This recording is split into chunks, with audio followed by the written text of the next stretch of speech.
ओम शांति। आदि रत्न chapter 21 part 2। दादी कमल सुंदरी।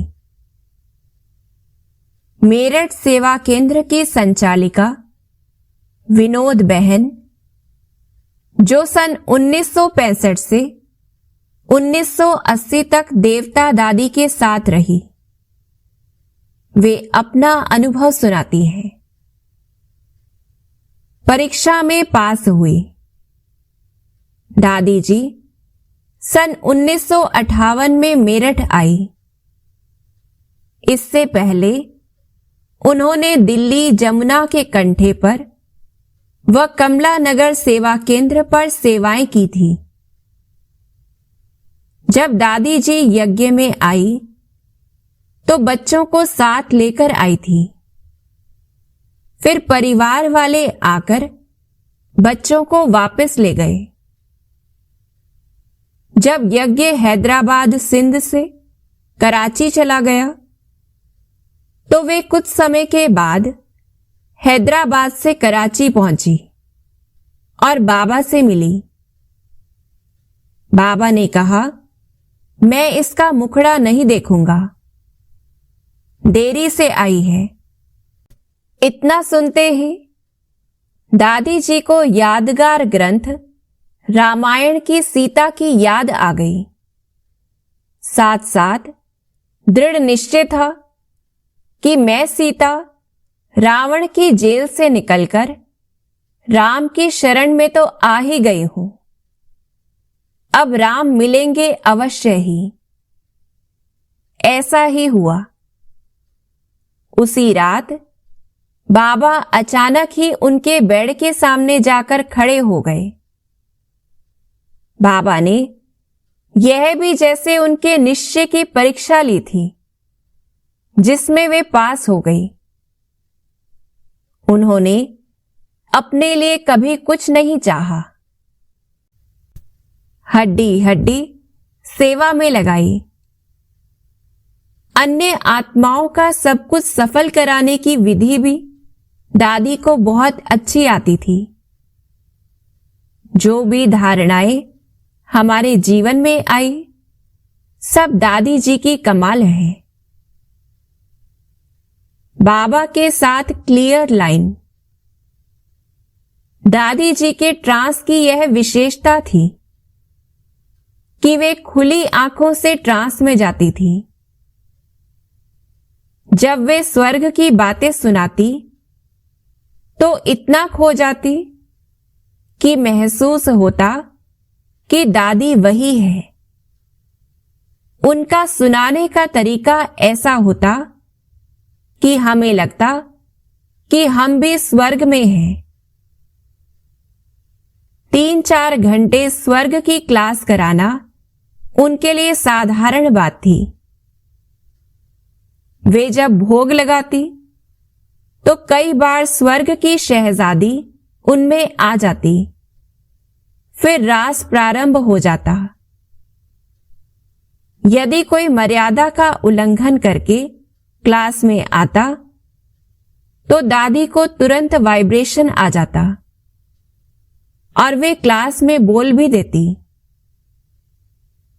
योग कराते समय किसके मन में क्या विचार चल रहे हैं, कौन बाबा की याद में है, दादी को यह भी पता चल जाता। इसका कारण था कि दादी की बाबा के साथ बुद्धि की लाइन बहुत क्लियर थी। नष्टो मोहा। दादी में 96 वर्ष की आयु में भी आलस्य नाम की कोई चीज नहीं थी। वे सदा उमंग उत्साह में रहती थी। यज्ञ का हर कार्य स्वयं करती। दूसरों से उन्होंने कभी सेवा नहीं ली। दादी जी नष्टो मोहा थी। बचपन से दादी की पालना लेने वाली मवाना की अमिता बहन सुनाती है। रग रग में यज्ञ प्रति प्रेम।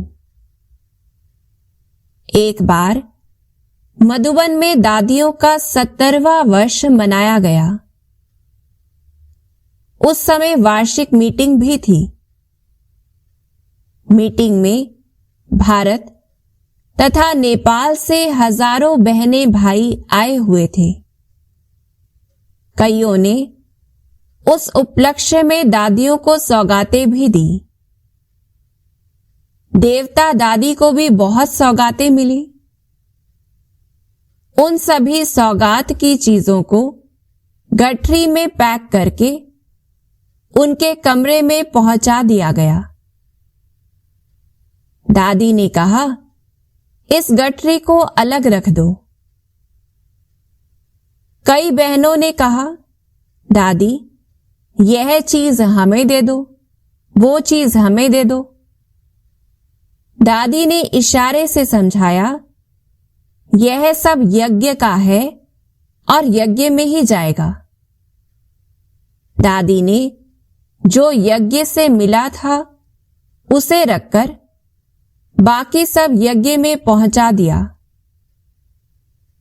दादी की रग रग में यज्ञ के प्रति प्रेम समाया था।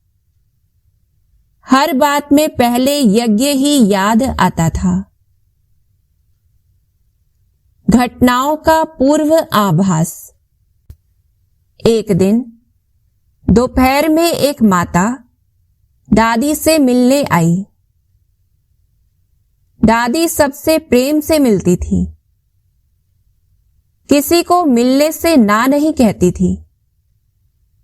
पर उस दिन दादी ने माता से कहा, अभी नहीं, शाम को मिलने आना।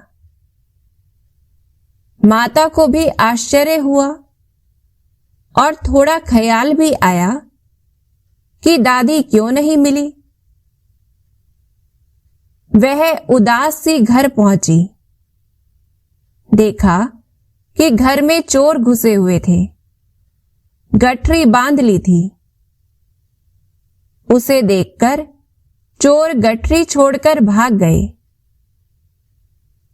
दादी को मानो पहले से ही आभास हो गया था कि नुकसान होने वाला है। इसलिए माता को नुकसान से बचाने के लिए ही मिलने से मना कर दिया था। बाद में माता को भी दादी के ना मिलने का रहस्य समझ में आया तो उसको खुशी भी बहुत हुई। मेरठ की सरोज बहन दादी के बारे में सुनाती है। ट्रांस का क्लियर पार्ट। क्लास में आने वाले एक भाई का बेटा उसके ज्ञान में आने के कई वर्ष पहले खो गया था। जब वह ज्ञान में आने लगा और उसे दादी द्वारा ध्यान में जाने का ज्ञान हुआ तो उसने दादी को अपने बेटे के बारे में संदेश लाने को कहा। दादी ने तो बच्चे को कभी देखा ही नहीं था। दादी ने कहा, भोग लगवाओ। दादी ट्रांस में गई। बाबा ने एक दृश्य दिखाया कि दिल्ली में एक पुल के नीचे बच्चा रिक्शे पर सोया हुआ है। उस भाई ने तुरंत दिल्ली में फोन किया, पता किया और वह बच्चा मिल गया। दादी का ट्रांस का पार्ट एकदम क्लियर था। जब उन्होंने आंखों का ऑपरेशन करवाया तब डॉक्टर आश्चर्यचकित होकर कहते, आपकी इतनी उम्र होते भी आपको किसी भी प्रकार का बीपी नहीं है। उन्होंने 8 मई 2007 को 96 वर्ष की आयु में शरीर छोड़ा। अंतिम अवस्था एकदम उपराम थी। ब्रह्मा कुमारी भावना बहन हस्तसाल से दादी जी के साथ बिताए गए उन अविस्मरणीय पलों को याद करते हुए कहती है, दादी जी सचमुच मानवीय तन में देवताई अवतार थी। वे सचमुच देवदूत फरिश्ता थी, साथ साथ शक्ति स्वरूपा भी थी।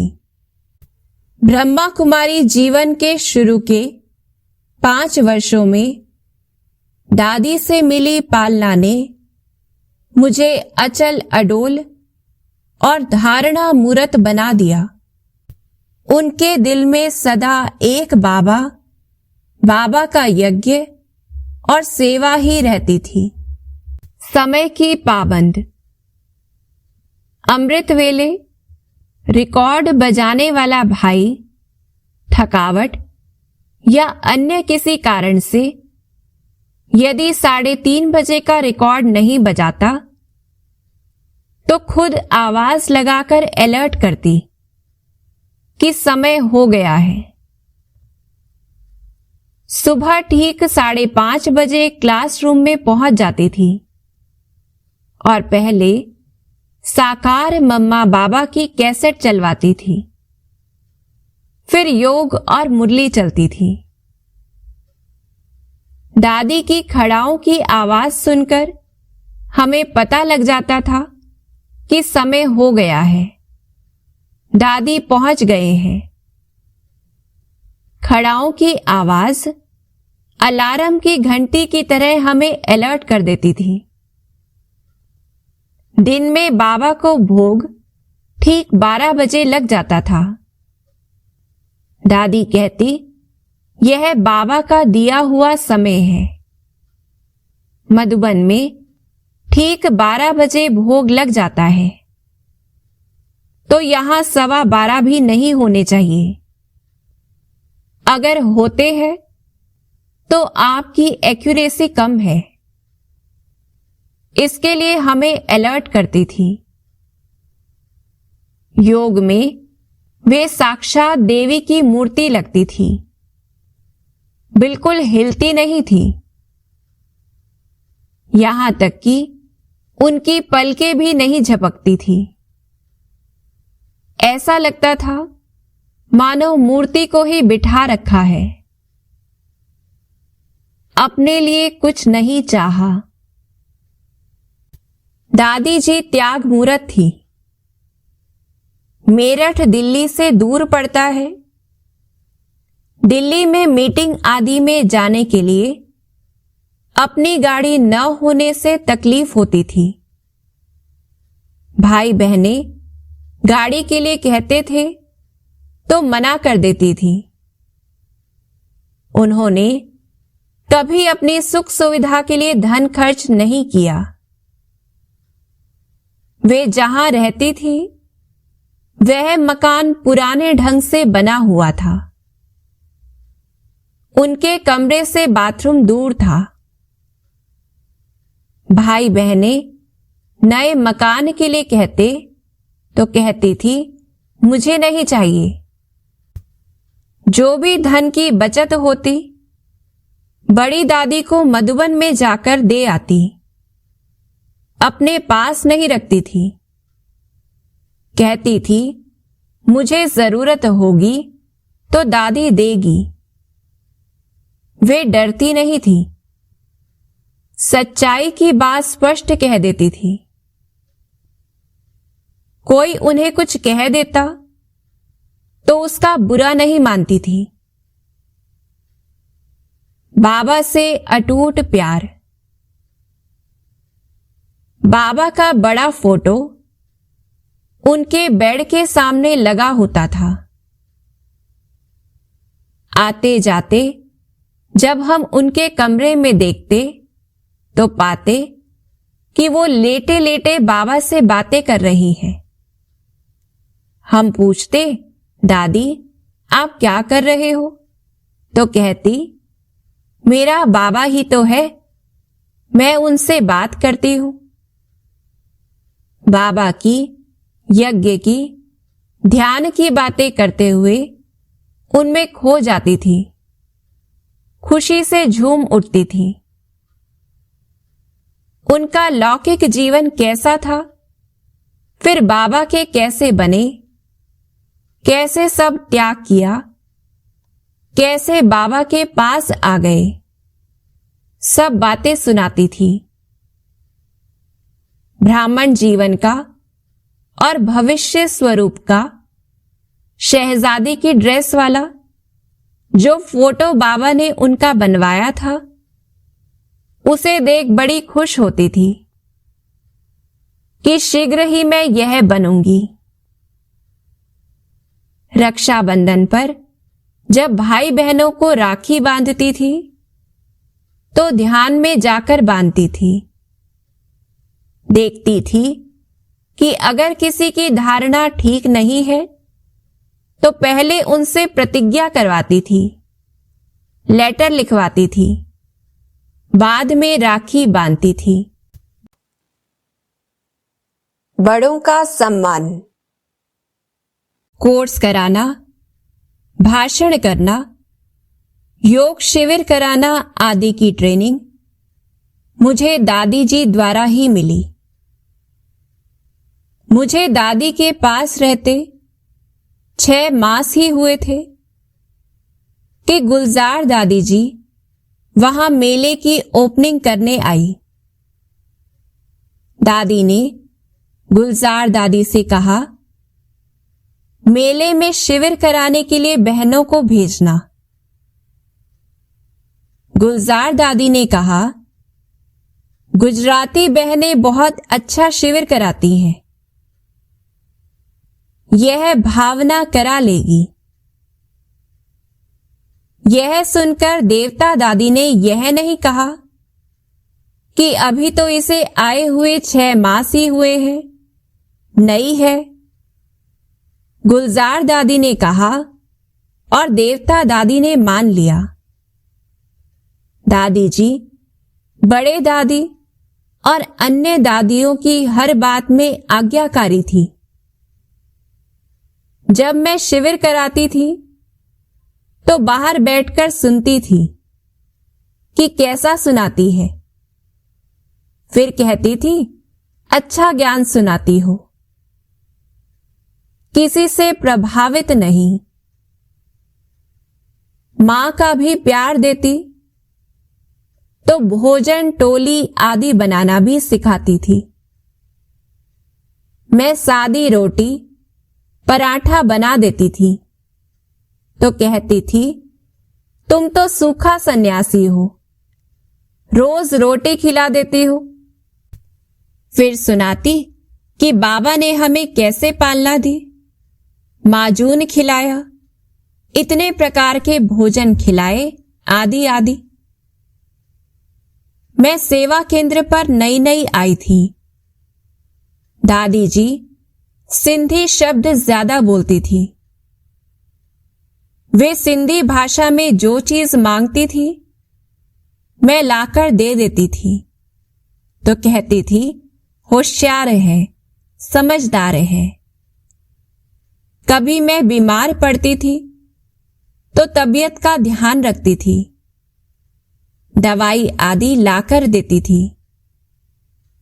उन्होंने हमेशा देने का ही ख्याल किया, कभी लेने का नहीं।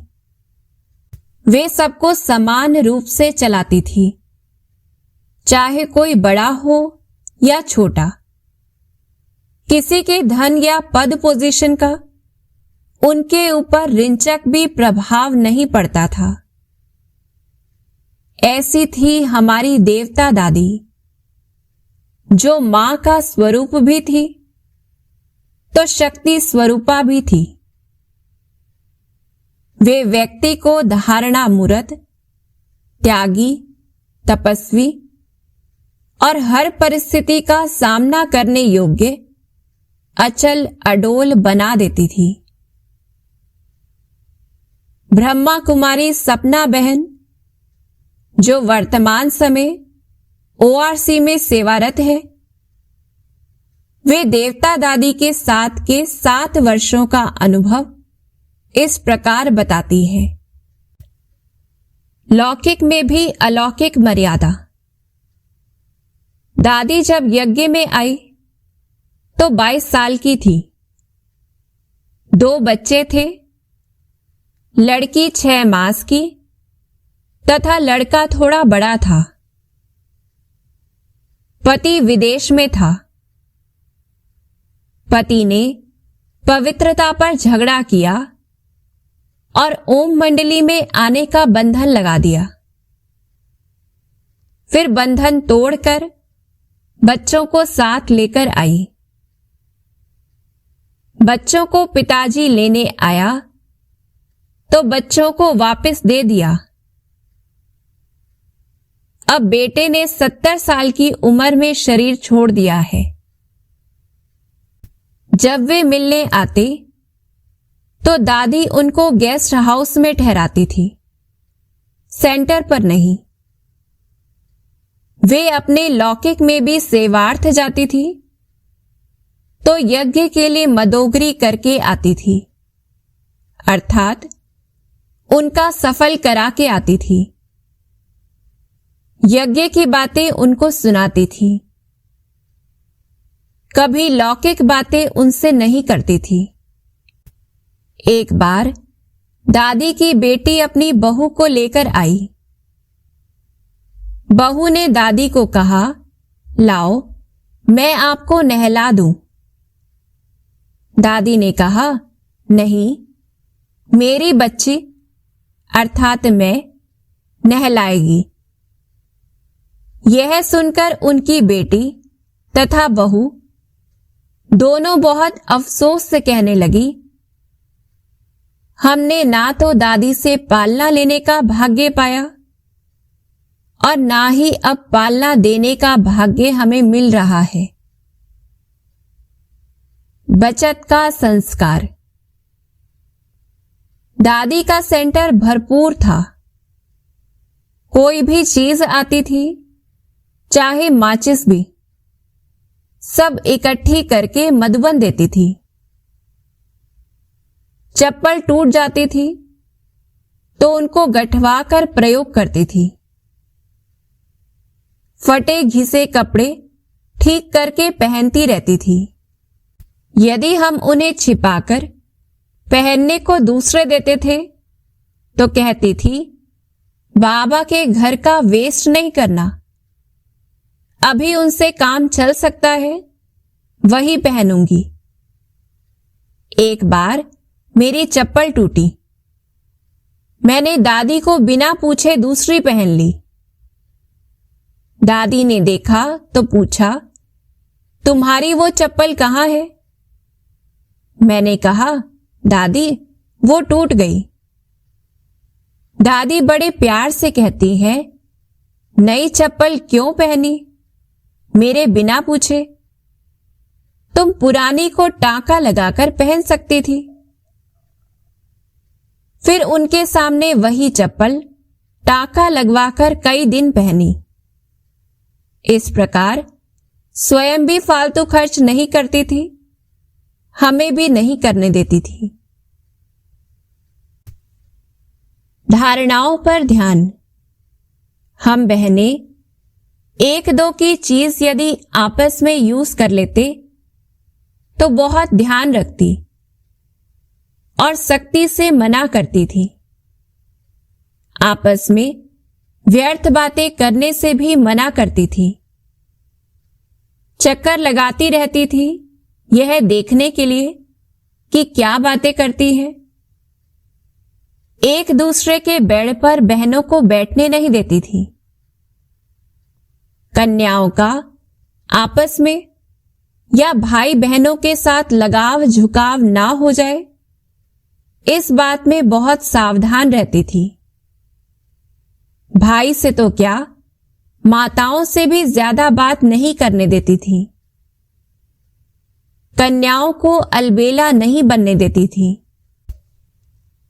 किसी नई साथी बहन के आ जाने पर दादी कहती थी, तुमने इसे सफाई के लिए क्यों बोला? मालकिन क्यों बनती हो? दूसरों से सेवा लेती हो?